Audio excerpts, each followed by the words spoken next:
Hello दोस्तों, कैसे हो आप सब। आप सभी को मेरा धमाकेदार फुल पावर नमस्कार। तो बच्चों, स्वागत है आप सभी का केमिस्ट्री धमाकेदार यूट्यूब चैनल में। और पिछली क्लास में हमने डिस्कस किया था क्या, हम अब तक हम पढ़ चुके हैं मास परसेंट, स्ट्रेंथ, मोलैरिटी और मोलैलिटी। ठीक है, तो आज का जो हमारा टॉपिक रहेगा, कल मैंने आपको बता दिया था परसेंट का मतलब, जैसे अगर 1% दे रखा है, 20% दे रखा है, या मोलर दे रखा है, एम कैपिटल एम दे रखा है, तो उसको अपने को क्या समझना है। ठीक है, और परसेंटेज में दे रखा है तो कैसे समझना है। ठीक है बच्चों, तो आज हम डिस्कस करने वाले हैं नॉर्मेलिटी। एक अगली कंसंट्रेशन टर्म है बेटा, और आपको अच्छे से पढ़ना है। नॉर्मेलिटी कैसे, इसको कैपिटल एन से डिनोट करते हैं, कैपिटल एन से डिनोट करते हैं इसको। ठीक है, तो इसकी डेफिनेशन क्या होती है, number of gram equivalent, it is defined as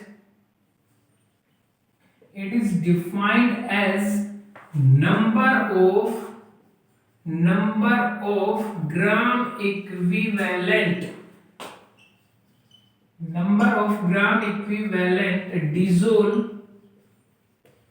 per liter of solution, dissolve per liter of solution। Okay बेटा, ये हमारी है normality, is called normality.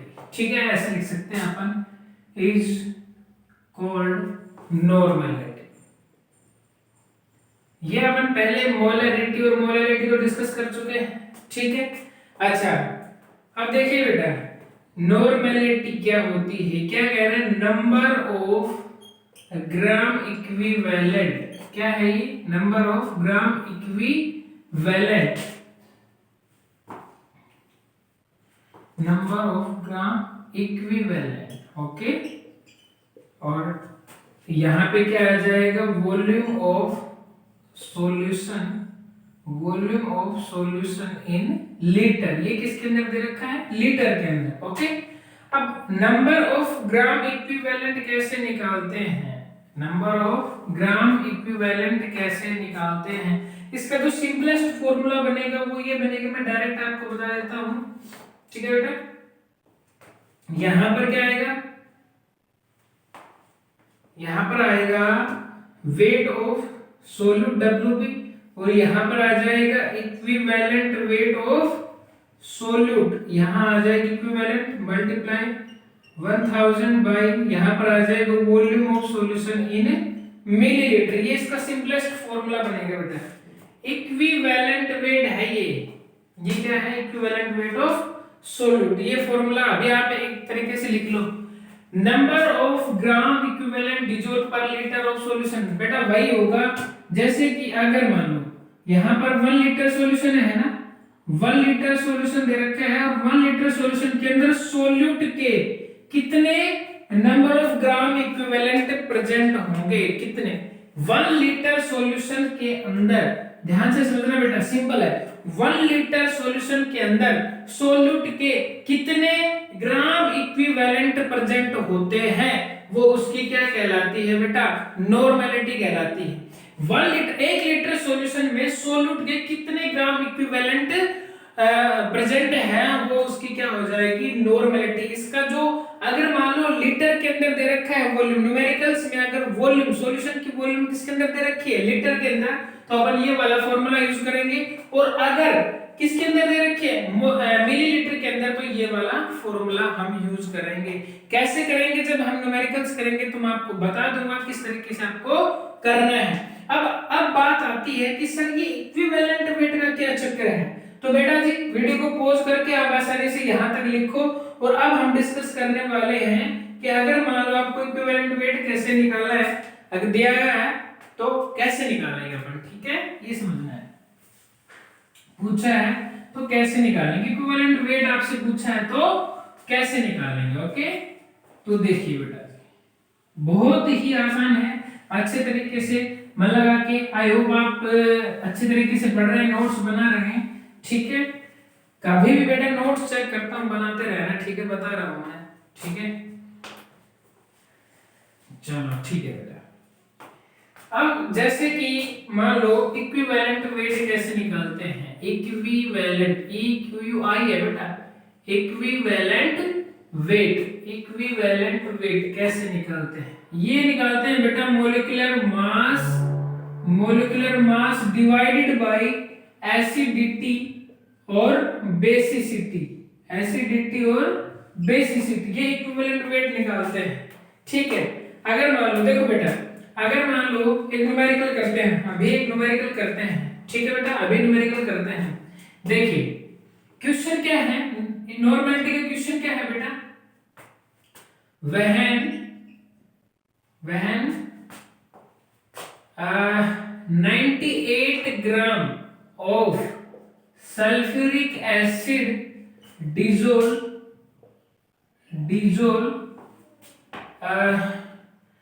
450 ml of solution, 450 ml of solution, then calculate its normality, तो हमें कैसे calculate करनी है? Formula बेटा, मिलीलीटर के अंदर सॉल्यूशन की वॉल्यूम दे रखी है, तो ये मिलीलीटर वाला फॉर्मूला यूज करेंगे ना। तो ये अपन किस तरीके से निकालेंगे, देखना बेटे, आसान है, बहुत ही आसान है। फॉर्मूला लिखेंगे, सबसे पहले जो चीज गिवन है वो लिख लेंगे। गिवन वेट हमारे पास, गिवन वेट कितना है, WP 98 ग्राम है बेटा जी। ठीक है, वॉल्यूम कितनी दे रखी है, 450। कितनी दे रखी है बेटा, 450। अब क्या चाहिए हमें, इक्विवेलेंट चाहिए ना। इक्विवेलेंट किसका, सॉल्यूट का। ये तो है सॉल्यूट। ओके बेटा, सॉल्यूट क्या दे रखा है, सल्फ्यूरिक एसिड। अब सल्फर इक्विवेलेंट वेट निकालने का क्या फॉर्मूला है बेटा, molecular mass divided by acidity और बेसिसिटी। अब एक बात बताना जरा, H2SO4 है, मैंने एसिडिटी और बेसिसिटी आपको पढ़ाई थी, तो ये 2H पॉजिटिव आयन दे रहा है ना, और ये सल्फेट आयन दे रहा है। तो यहाँ पर एसिड है तो इसकी क्या होगी बेटा, बेसिसिटी होगी ना। एसिड है तो क्या होगी, बेसिसिटी, और बेस होता तो क्या होता, उसकी एसिडिटी हो जाती। तो यहाँ पर हमें क्या चाहिए, equivalent weight of sulphuric acid. तो बेटा सल्फ्यूरिक एसिड का मोलिकुलर मास हमें पता है 98 होता है, और इसकी जो एसिड है तो क्या होगी, ये है तो बेटा एसिड, लेकिन यहाँ पर ये क्या होगी, इसकी बेसिसिटी होगी बेटा।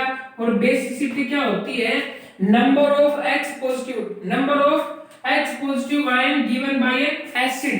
तो कितने H पॉजिटिव आयन दे रहा है, 2H पॉजिटिव आयन दे रहा है ना, 2 से डिवाइड कर देंगे तो कितना आ जाएगा बेटा, इक्विवेलेंट वेट इसका 49। तो हमने क्या निकाल लिया बेटा, इक्विवेलेंट वेट कितना निकाल लिया, 49। अब आसानी से कैलकुलेट कर लेना, आंसर आ जाएगा, बहुत ही सिंपल है। ठीक है, चलो एक और करते हैं बेटा जी, आसानी से समझ में आ जाएगा, आपको कोई दिक्कत नहीं है। ये वीडियो को पॉज करके आ जाएगा, समझ में आ जाएगा बेटा जी, बस आप बने रहो। ठीक है ना, अच्छे तरीके से आपको पढ़ना है, जबरदस्त तरीके से पढ़ना है, मेहनत करनी है। मेहनत करेंगे तो सब कुछ हमें मिल जाएगा। अच्छा ये बताओ, तुम्हारा सपना क्या क्या है, ये तो बताओ कमेंट सेक्शन में आज। ये तो मेरे को कमेंट करके जरूर बताना, और नाम भी जरूर लिख देना है ना, कि सर ये मेरा ड्रीम है और मैं ये बनना चाहता हूँ। तो फिर एक स्पेशल वीडियो बनाई जाएगी कि आपके लिए एक तरीके से, या उस कैरियर के क्या बेनिफिट्स आपको है, कैरियर के ऊपर किस तरीके से कैरियर का चुनाव करते हैं, यानी कि आपको कैसे पता लगेगा कि आपको किस फील्ड में जाना चाहिए। सबसे पहले आपको पता होना चाहिए, मैं आपकी एक तरीके से थिंकिंग जानना चाहता हूँ कि आप अपनी लाइफ में क्या बनना चाहते हो, है ना। तो एक बार कमेंट करके जरूर बताना मेरे को, मैं +1 वालों मैं देख रहा हूँ, ये बताना अगर ये बच्चे नहीं लिख पा रहे कमेंट। और बेटा एक चीज आपको देखो, वीडियो है ना, मतलब पूरी देखा करो यार, वीडियो पूरी देखोगे तो जो है वीडियो एक अच्छी और भी लोगों तक पहुंचेगी। यूट्यूब क्या होता है कि अगर आप पूरी देखोगे तो ही आगे एक तरीके से लोगों के पास पहुंचाता है वो, है ना।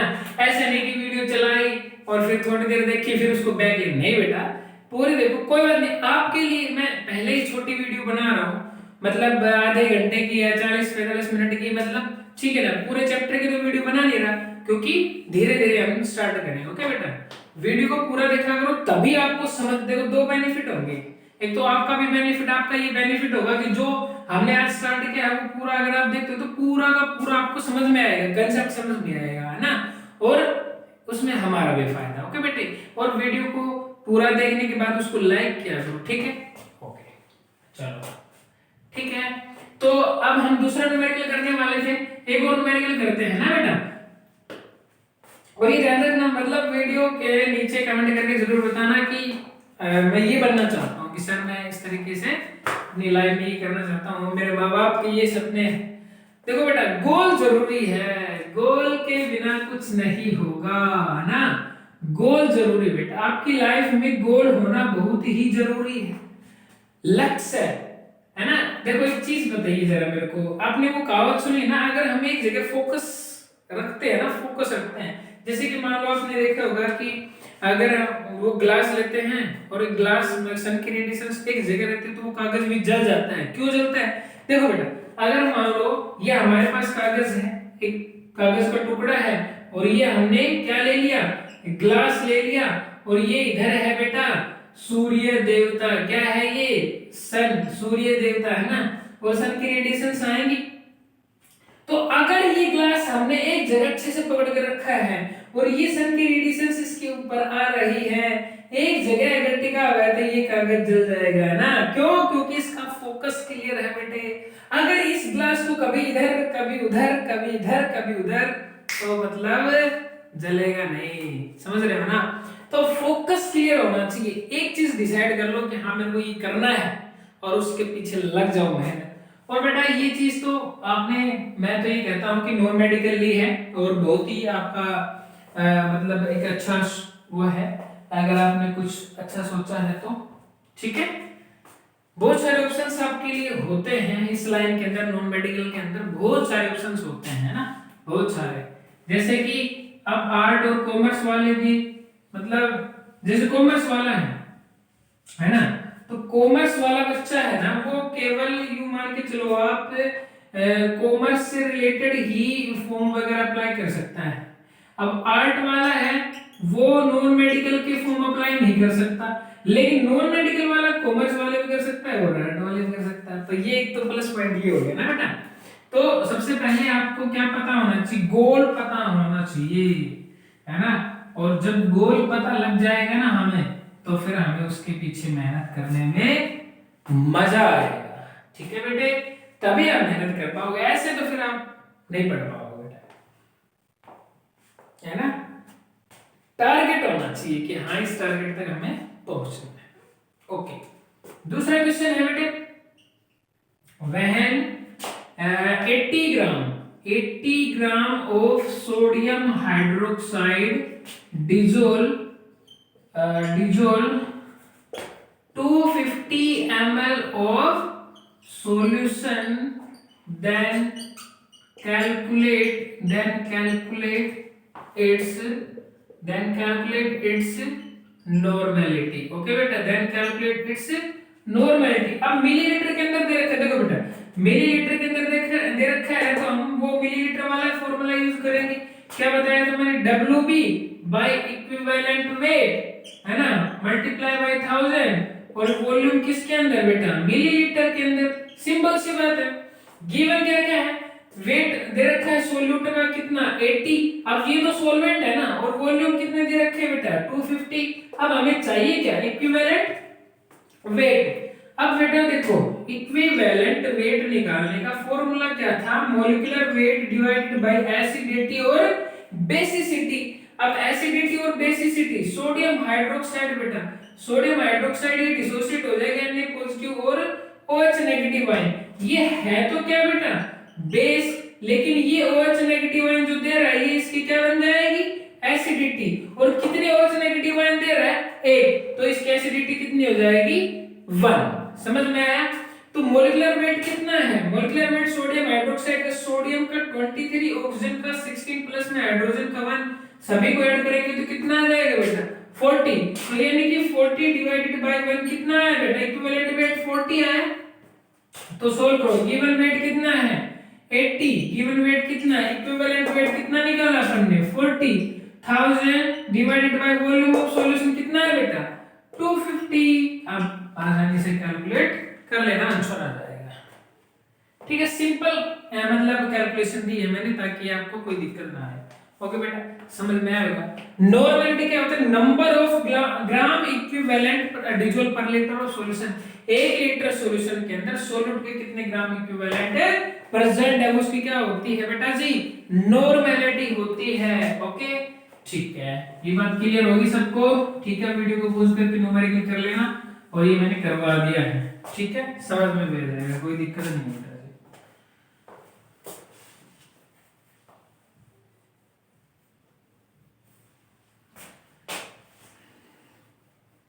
आ जाएगा ना, अरे आ जाएगा। मेहनत करने वाले बेटा, मेहनत करने वालों की हमेशा जीत होती है, हिम्मत नहीं हारना लेकिन कभी भी। अच्छा, अगली टर्म अगर मैं आपको बताऊं तो आती है बेटा जी मोल फ्रैक्शन। क्या आती है, बहुत ही अच्छी चीज है, बहुत ही अच्छी टर्म है मोल फ्रैक्शन, और ये आगे भी आपके काम आने वाली है।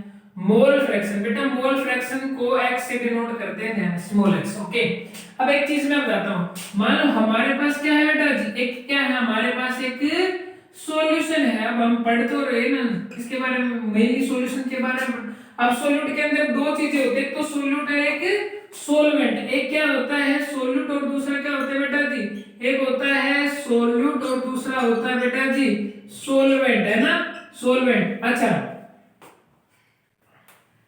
सोल्यूट है तो सोल्यूट के नंबर ऑफ मोल्स को मैंने डिनोट कर दिया Nb से। Nb ध्यान में पहले लिख दे रहा, Nb क्या है बेटा, number of moles of solute.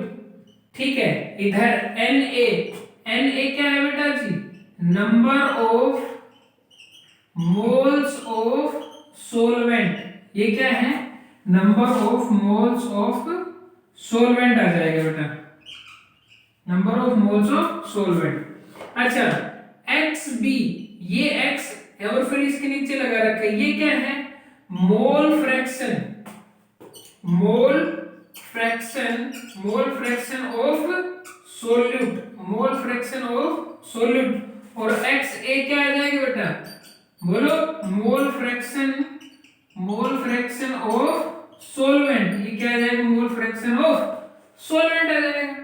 ठीक है, तो अगर मेरे को क्या निकालना हो बेटा, A का मोल फ्रैक्शन निकालना है, यानी कि A का या फिर B का अलग अलग सेपरेट निकालूं मैं, तो क्या होता है मोल फ्रैक्शन। देखो, अगर मेरे को मान लो Xa mole fraction of solvent, अच्छा ये क्या होता है, number of moles of one component. ये क्या होता है बेटा, रेशियो होता है। देखो क्या होता है, रेशियो होता है, number of moles of one component. जिसका मोल फ्रैक्शन हम निकालना चाहते हैं, जिसका मोल फ्रैक्शन हम निकालना चाहते हैं, उसका उसके नंबर ऑफ मोल्स ऊपर आ जाएंगे। क्या कह रहा हूं मैं, जिसका मोल फ्रैक्शन, हम क्या पढ़ रहे हैं बेटा, मोल फ्रैक्शन। अब सॉल्यूशन के अंदर दो कंपोनेंट होते हैं, ए और बी, दो कंपोनेंट होते हैं ना, ए और बी। अब हमें चाहिए मान लो अलग अलग का मोल फ्रैक्शन निकालना है, और सबसे पहले मैं क्या निकाल रहा हूं बेटा, ए का मोल फ्रैक्शन निकाल रहा हूं। तो मैं क्या कह रहा हूं, जिसका मोल फ्रैक्शन निकालना है ना, चाहे वो ए हो चाहे वो बी हो, तो जिसका निकालेंगे उसके तो क्या होंगे, ऊपर तो क्या आ जाएंगे, उसी के नंबर ऑफ मोल्स आ जाएंगे, और नीचे से हम डिवाइड कर देंगे total number of moles, Na plus में Nb, यानी कि दोनों के n, अगर इन दोनों के नंबर ऑफ मोल्स निकालूं तो क्या बन जाएगा, Na प्लस में Nb तो बन जाएगा टोटल नंबर ऑफ मोल्स, है ना। इसी तरीके से बेटा जी अगर मेरे को B का मोल फ्रैक्शन निकालना है, तो B के नंबर ऑफ मोल्स ऊपर आ जाएंगे Nb, और नीचे क्या रहेंगे बेटा, टोटल नंबर ऑफ मोल्स। तो ये क्या है, एक्चुअली में ये क्या है, एक रेशियो है। क्या है बेटा, रेशियो है। क्या है, it is the ratio of number of moles of one component to the number of moles of all component. Simple, अरे यार सिंपल है ना भाई। मोल फ्रैक्शन क्या है, एक रेशियो है। क्या है, किसका रेशियो है, it is the ratio of number of moles of one component to the number of moles of all component. ये क्या हो गया, मोल फ्रैक्शन। बेटा जी एज इट इज आपको लिखना है और आपको समझ में आ जाएगा। और मैं अब इसकी डेफिनेशन देखो, अब क्या करना है, पहले डेफिनेशन लिखने के बाद आपको ये वाला उतारना है। तो पहले डेफिनेशन, ओके। तो ये डेफिनेशन वीडियो को पॉज करके बेटा ये लिख लेना, ये डायग्राम वगैरह जो भी है आप समझ जाओगे। और ये सारी चीजें आप वीडियो को पॉज करके लिख लेना, ओके। देखो बेटा जी क्या है, इट इज द रेशियो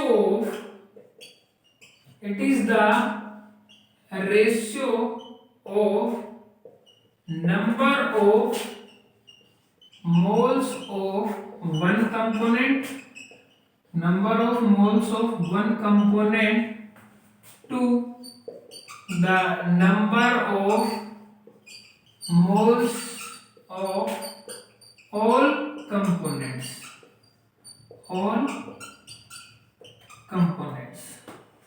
ठीक है। ये मोल फ्रैक्शन हो गया और बाकी आप ऐसे ये लिख सकते हो, ओके बेटा, ठीक है। तो ये तो कुछ कंसंट्रेशन टर्म्स हो गई, ठीक है। कल हम एक बार इनके न्यूमेरिकल्स के बारे में डिस्कस कर लेंगे। तो बेटा वीडियो को एक बार पूरा देखा करो आप। आज हमने डिस्कस किया है नॉर्मलिटी और मोल फ्रैक्शन, और मतलब सिंपल है बेटा, आपको समझ में आना चाहिए, ठीक है। ये छोटी छोटी चीजें हम स्टेप बाय स्टेप सीखेंगे धीरे धीरे, ताकि आपको बर्डन महसूस ना हो और धीरे धीरे हमारा जो कंटेंट है ना वो बढ़ता जाएगा बेटा। मैं आपको पहले बता रहा हूँ, अब चीजें आपको समझना आसान होगी धीरे धीरे, और धीरे धीरे मैं रफ्तार बढ़ाऊंगा एक तरीके से कि भी कंटेंट थोड़ा सा ज्यादा हो जाएगा, वीडियो थोड़ा सा लॉन्ग भी बनने वाली है। पहले आपको क्या है, कुछ बेसिक चीजें हैं जो मतलब थोड़ा सा इंटरेस्टिंग लगे, इसलिए मैं थोड़ा सा स्मॉल वीडियोस बना रहा हूं आपके लिए, ताकि आप कर पाओ, और आपको करना जरूरी है बेटा, ओके। वीडियो का हमेशा पूरा देखना है बेटा, लेकिन देखो पूरा देखना है और जब आपको टाइम मिले तभी देखना है। ऐसा नहीं कि चलो एक प्रॉपर पहले बैठा करो कि हाँ मेरे को केमिस्ट्री पढ़नी है और उसके बाद पूरा देखो, ठीक है। नोट्स बनाओ प्रॉपर तरीके से और बेटा सीखो, ठीक है। न्यूमेरिकल्स एक बार जो मैंने करवाए हैं वो उनको अच्छे तरीके से आपको देखना है और लिखना है, नोट्स बनाना है, ओके बेटा। मिलते हैं अगली वीडियो में, तब तक के लिए स्टे एक्साइटेड।